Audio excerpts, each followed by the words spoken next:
अतुल लोंढे पाटिल जी, देखिए लोकसभा और राज्यसभा से तो बिल को पास करा लेने में आराम से कामयाबी मिल गई। बीजेपी के भी कुछ सांसदों ने बाद में साथ दे दिया राज्यसभा के भीतर भारतीय जनता पार्टी का। ऐसे में अब सवाल यह है कि देखिए आप लोगों की ओर से कितना भी हंगामा अब किया जाए, क्योंकि इसके पहले 370 के मुद्दे पर भी कोर्ट का दरवाजा कई लोगों की ओर से खटखटाया गया, लेकिन वहां पर क्या हुआ? यही कारण है कि रविशंकर प्रसाद कह रहे हैं कि आप लोग कोर्ट का दरवाजा भी खटखटा कर देख लीजिए, कुछ होना जाना है नहीं। और ये गरीब मुसलमानों के हक में लिया गया सरकार का फैसला है, तो इसको राजनीतिक चश्मे से अतुल जी क्यों देखा जा रहा है? जनता को आप मूर्ख समझना बंद कर दीजिए। इस प्रकार की बचकाना बातें किसी के गले नहीं उतरती, लोग मजाक उड़ाते हैं। देखिए चित्रा जी, अभी प्रेम भैया कह रहे थे कि संवैधानिक कदम है, आप उठा सकते हो, जा सकते हो, अहिंसा से काम करो, लोकतांत्रिक तरीके से आपको जो है सब कुछ करने का अधिकार है सारे मुस्लिम कम्युनिटी को, और जो इस बिल के खिलाफ है उसके बारे में वो बात कर रहे थे। रविशंकर प्रसाद जी को कैसे पता कि न्यायाधीश और न्यायालय के मन में क्या है? उन्होंने कह दिया कुछ होना जाना कुछ नहीं है। पहले से तय है क्या? पहले से तय है। हम तो सब सोच रहे हैं। कल किरण रिजिजू जी झूठ बोल रहे थे, तो किरण रिजिजू जी ने जो भी बातें की उन सारी बातों को हमने सामने रखा, और सामने रखने के बाद जब गोगोई जी ने कहा एक 3(1), 3R, 96, 97 सारे उनकी गलतियां जब बताई section wise, Waqf by user को लेकर, केंद्र सरकार और राज्य सरकार के अधिकारों को लेकर सारी चीजें जब सामने रखी और बताया गया, और उनको कहा गया, चैलेंज किया गया कि आप इसको ऑथेंटिकेट कीजिए, तो ऑथेंटिकेट किया नहीं। इसमें मंशा क्या है आप समझ लीजिए चित्रा जी। अरे बाप रे, ये तो धोती खोल रहा है। विनोबा भावे जी आप जानते हैं, भूदान की इतनी बड़ी मूवमेंट उन्होंने चलाई थी।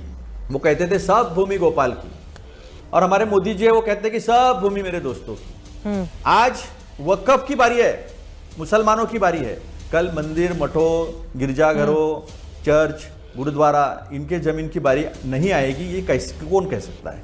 आपने कहते हो कि आपको गरीब का कल्याण करना है, पसमंदा समाज है, गरीब है, उनकी शिक्षा का ध्यान रखना है, बहुत अच्छी बात है, हम इसका स्वागत करते हैं। लेकिन फिर आप यूपीएससी में जो स्कॉलरशिप मिलती थी, जो हायर एजुकेशन में स्कॉलरशिप मिलती थी, जो 10th के बाद स्कॉलरशिप मिलती थी, वो सारे स्कॉलरशिप क्यों बंद कर दिया?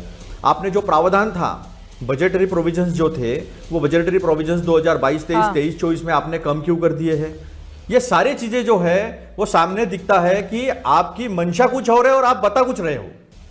और ये सारी चीजें जो है जब पार्लियामेंट की डिबेट में सामने रखी गई तो ऑथेंटिकेट किया नहीं। हिंदू बोर्ड तो है नहीं ना, डिबेट की हिंदू बोर्ड की तो मांग की जा रही है पाटिल साहब, ठीक है। हिंदू बोर्ड तो है नहीं, तो फिर उसकी जमीन कैसे लेंगे ये लोग? हिंदू बोर्ड तो है नहीं। आपको अभी हमने देखा कि महाकुंभ में किस तरह से बाकायदा इसके लिए प्रस्ताव भी पास किया गया कि जैसे मुस्लिम वक्फ बोर्ड है वैसे हिंदू बोर्ड भी बनाया जाए। तो उधर तो जमीन लेने या देने का इस तरह का कोई प्रावधान नहीं है। और यहाँ पर देखिए संसद भवन, जिस संसद भवन से पास हुआ है उसको भी वक्फ की प्रॉपर्टी बता दिया गया था। इसके अलावा देश के न जाने कितने ज्यादा ऐसे हिस्से हैं वक्फ को जो असीमित ताकत दे दी गई थी 2013 में, उसी का जिक्र तो एचएम भी कर रहे थे, गृह मंत्री। उनकी ओर से कहा गया कि 2013 में इतनी असीमित शक्तियां अगर नहीं दी जाती तो आज हमें उनकी शक्तियों को कम करने की जरूरत नहीं पड़ती। जब वो कहीं भी उठकर वक्फ बोर्ड के लोग बता देंगे ये हमारी जमीन है, अब बेचारे जिसकी जमीन है वो साबित करता रहे कि नहीं, तो उस पर ये लगाम लगाने की कोशिश की गई है ना अतुल जी। ये बड़ी ही विचित्र और वाहियात बात की है आप। नहीं, बहुत अच्छा सवाल आपने खड़ा किया। 2013 में अडवाणी जी, मुरली मनोहर जोशी जी, अरुण जेटली जी, सुषमा स्वराज जी, ये सारे लोग थे।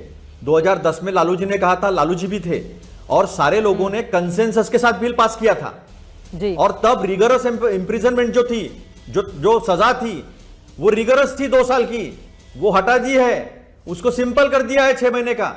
और जो बेलेबल नॉन बेलेबल ऑफेंस था, नॉन कॉग्निजेबल ऑफेंस था, उसे अभी नॉन कॉग्निजेबल कर दिया है। अब बताइए मुझे, क्या पहले क्या था और अभी क्या है? पहले भी राज्य सरकार और केंद्र सरकार सेक्शन 96 और सेक्शन 97 दोनों को अधिकार थे डायरेक्शंस बोर्ड को देने के।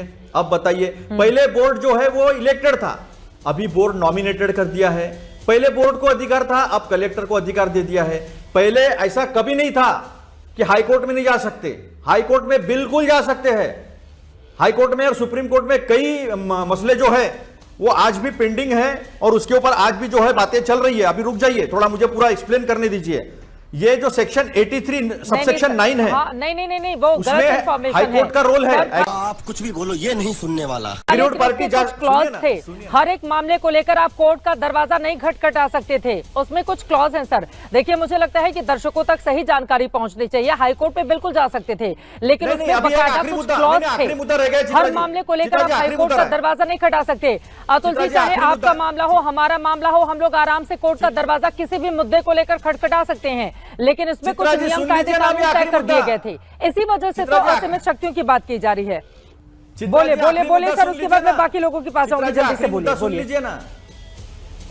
बोलिए सर, बोलिए। तो अभी ऐसा है कि आप प्रैक्टिसिंग, आपने मंदिरों की बात की, मंदिरों को भी जमीन दी गई है। राजाओं महाराजाओं ने, जो महिलाएं रहती है, जो समाज में लोग हैं जिनका कोई नहीं है, तो मंदिरों को चलाने के लिए कई सारी सैकड़ों एकड़ की जमीनें मंदिरों को दी है। मठों को, मंदिरों को पैसे भी दिए जाते हैं गवर्नमेंट की तरफ से।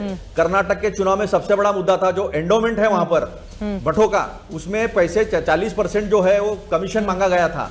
इसके ऊपर डिंगालेश्वर महाराज ने जो है आपत्ति जताई थी रिटर्न लिखकर। तो ऐसा मत कहिए कि नहीं है, बात यह है कि मंशा की है। ठीक है, बात मंशा की है। हाईकोर्ट में जा सकते थे, सुप्रीम कोर्ट में जा सकते थे, हर जगह जाने की बात। बहन डर गई, बहन डर गई, बहन डर गई। किस मामले में मैं गलत बोल रही हूँ? बोलिए सर, दिल्ली का मसला उठाया, बोलिए जल्दी से। और आपने मंदिरों का मसला उठाया। हमें मंदिरों का भी डर लगता है, क्योंकि ट्रस्ट एक्ट जो है, ट्रस्ट एक्ट में बहुत बड़े बड़े मंदिरों के ट्रस्ट बने हुए, बोर्ड और ट्रस्ट, इसका अंतर दिखाकर धोखा नहीं है ये कहना गलत है। हमें पता है देश की सारी संपत्तियां किसको दी जा रही है, सब देख रहे हैं। और दिल्ली के 123 प्रॉपर्टी की आपने बात की, वो 1910 की बात है। अंग्रेजों के साथ इन्होंने लड़ाई की थी जब इनको ल्यूटेंस बनाना था। तो ल्यूटेंस बनाने के वक्त इनको पता चला कि अंग्रेजों को कि ये इसमें मस्जिदें हैं, दरगाह है, इमामवाड़े हैं, तो उन्होंने उस जमीनों को छोड़ दिया था। 70 से लेकर 70, फिर 54, हर बार ये बात हुई। और 2013 में कंसेंसस के साथ जहां मजारे है, मस्जिद है, ईदगाह, इमामवाड़े, वही जमीनें दी है।